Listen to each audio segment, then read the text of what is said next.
Just making sure Malenstyn's not here. Mel is not here, no. So he'll be out. We have one other player too that's sick this morning, so we'll see how that goes for the day.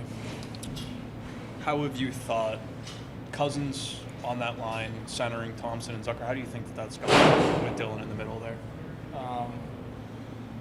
There's been, I think some really good offensive opportunities. I think it's really freed up Tomer to get involved more offensively.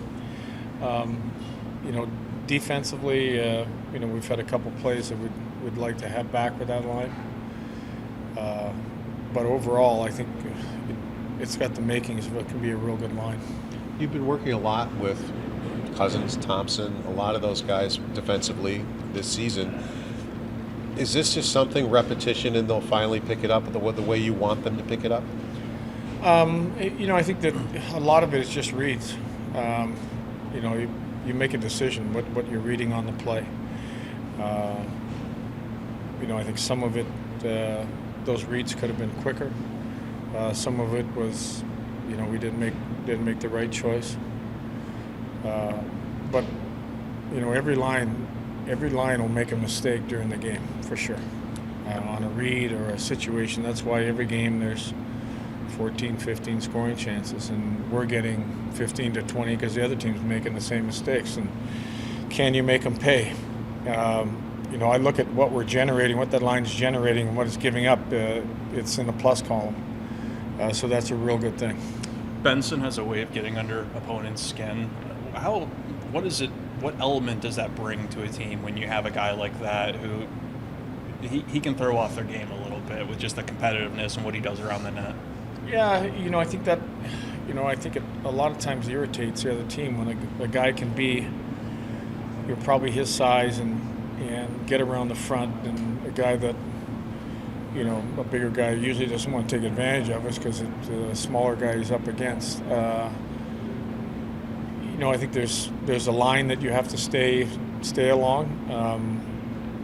There's a point where we need whatever it's his turn to be around that front. He's got to be there, and he's really good at it. A lot of his goals are a result from being around the paint. That it really is his area, and if you look at a lot of goals he's been in on, it's been because he's either messed up coverage or he's got to the paint.